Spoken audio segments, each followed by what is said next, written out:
Salamlayıram, hoş gəlmisiniz. Sizin gəlişiniz, sizin iştirakınız bu gənc Sevindik Nəsiboğlu'ya çox qüvvətli mənəvi dəstəkdir.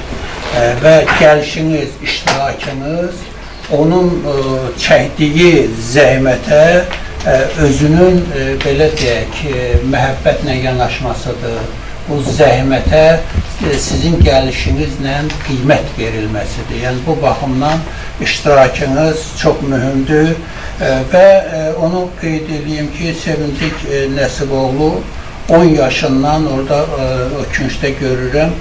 Dünya Mısanı Azərbaycan kitabı çıxıb. Onun bir neçə, ən azı 3 kitabı şeir kitabıdır. Qalanların içərisində isə publisistik materiallar var. Xüsusilə 44 günlük belə deyək ki, o Qarabağda gedən o azadlıq müharibəsinə həsr etdiyi içərisində ən iri həcmli olanı Möhtəşəm Zəfərin Nişanəsi kitabıdır. Burada Ulu Öndərlə bağlı kitabı çıxıb, Nurlan haqqında ayrıca xüsusi kitablar və bu günlərdə suverenliyimizi təmin edənlər, yəni 23-cü ildə sentyabrın 19-u 20-sində deməli bütövlükdə separatizmin Qarabağdan kökünü kəsən həmin əməliyyatın iştirakçılarına ayrıca bir kitab həsr edib. Əvvəlcə onu vurğulayım ki, bildiyiniz kimi təxminən 30 ilə yaxın Azərbaycan xalqı elə bir hüzün içindeydi, bir kədər içərisindeydi.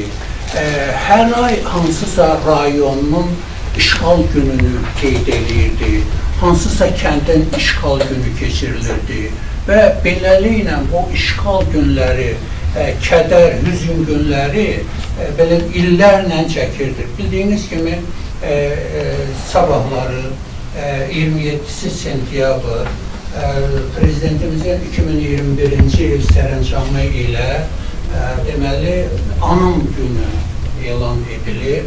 27 sentyabr, əlbəttə bu yalnız o anım günü, o 44 günlük müharibətlə bağlı deyil, bütövlükdə Qarabağ müharibəsi ilə, Qarabağın azad edilməsi ilə bağlı bütün şəhidlərimizə keçiriləcək anım günüdür ki, o da sabahları saat 12-də bütün Azərbaycan ərazisində şəhidlərimiz bütün ölkədə ayaq üstə fərağat şəraitdə deməli bir dəqiqəlik sükutla şəhidlərimizi yad edəcəklər.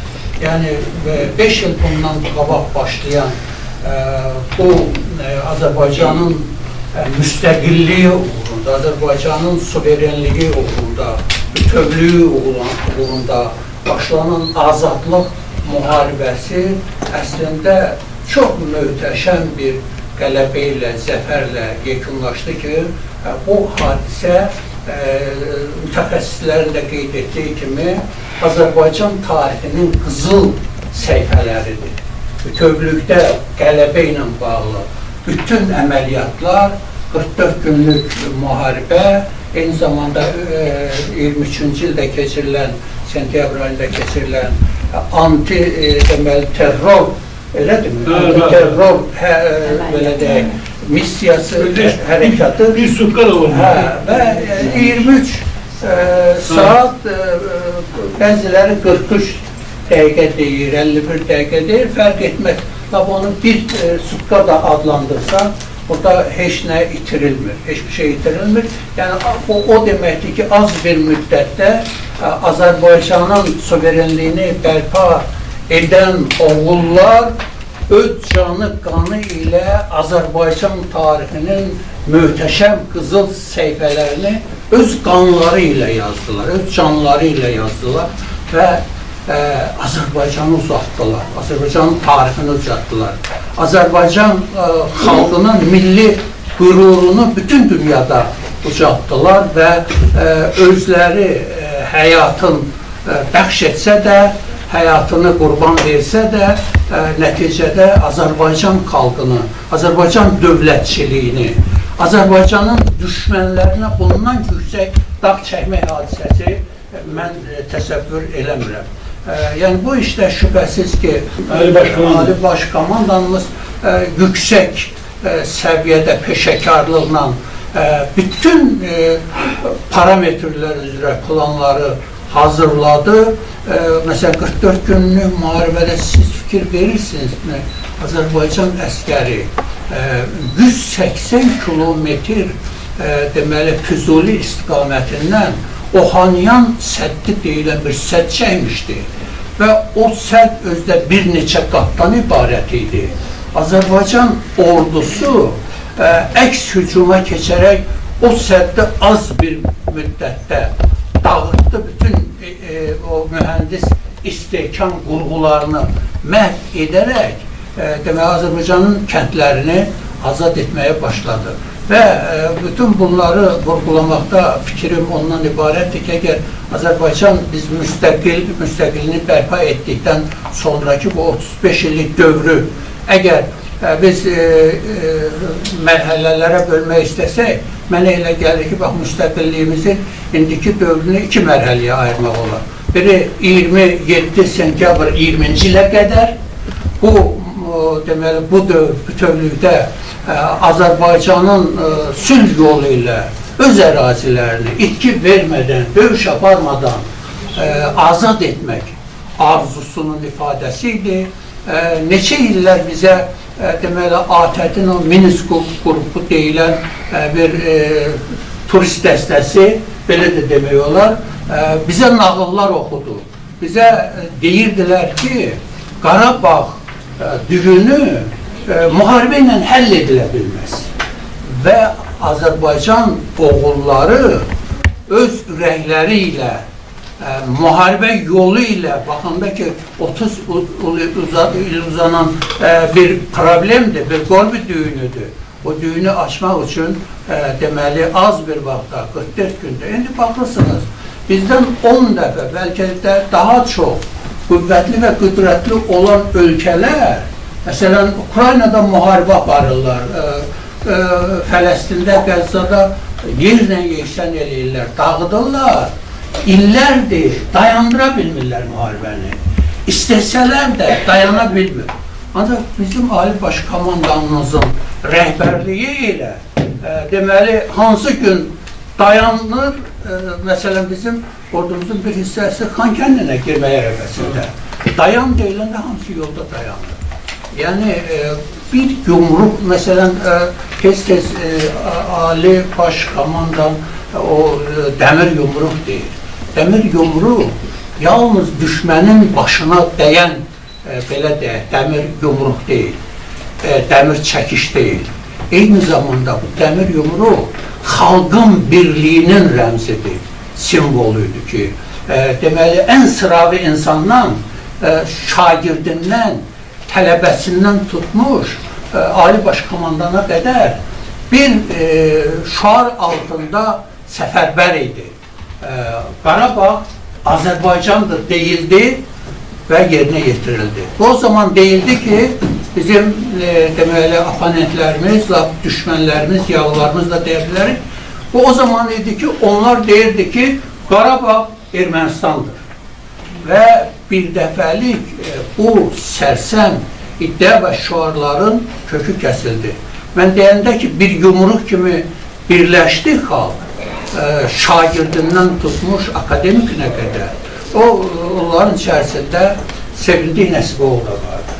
Sevindi Nəsiboğlu'nun haradasa səhv etməkdir kitabı Qarabağ müharibəsi ilə bağlı, Qarabağ müharibəsində igidlik, qəhrəmanlıq göstərən insanlara həsr olunur. Bu kitabın özü suverenliyimizi təmin edənlər, bildiyiniz kimi bu hadisədə haradasa bir ya iki gün, elə mi?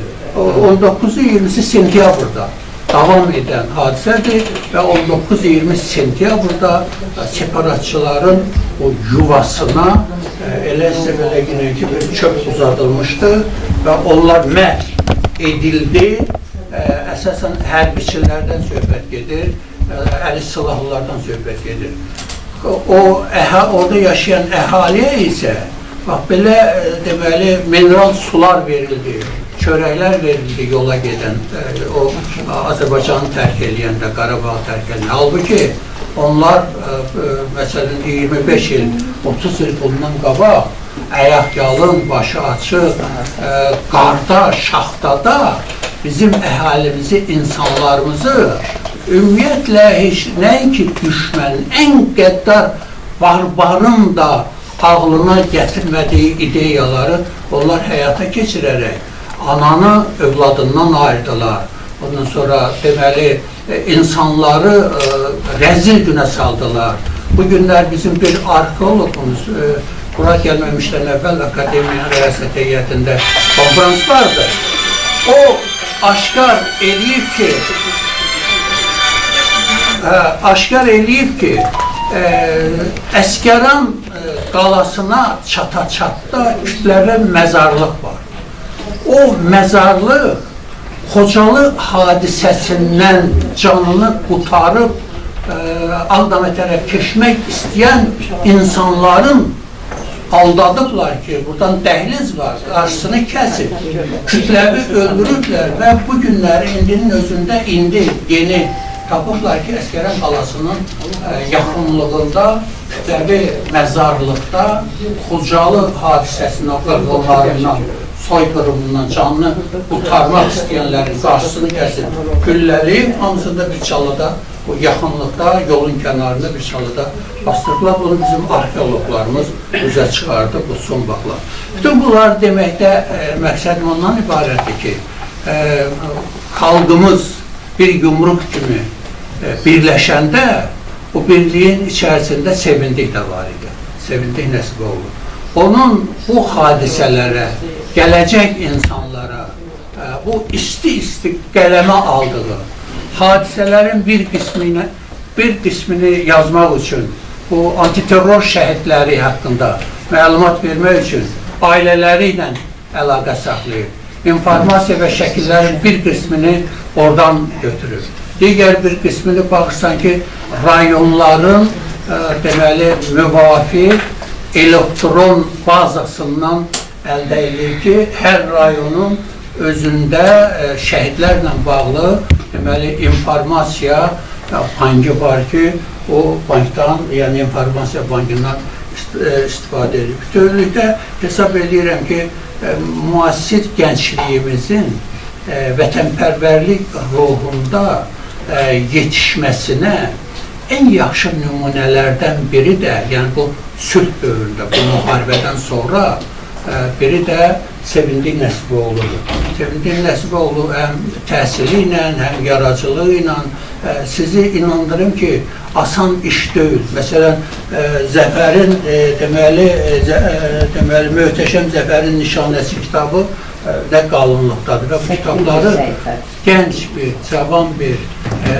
belə deyək ki, oğlan üçün, övlad üçün, ondan sonra gənc üçün yazmaq, bir yerə toplamaq, bir sistemə salmaq və ardıcıllıqla bir elmi konsepsiya əsasında tərtib etmək, yəni asan iş deyil. Hesab edirəm ki, Sevindik Nəsiboğlu yalnız bir ailənin deyil, bütövlükdə Türk dünyasının o ləyaqətli bir övladıdır. Bu ildən orta məktəbi ilə vidalaşıb, ali təhsilə qədəm qoydu.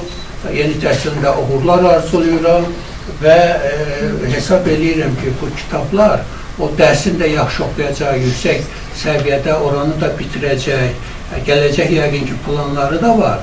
Ancaq vətəninə olan, şəhidinə olan bu sevgi, bu məhəbbət heç zaman onu tərk etməyəcəkdir. Sağ olun.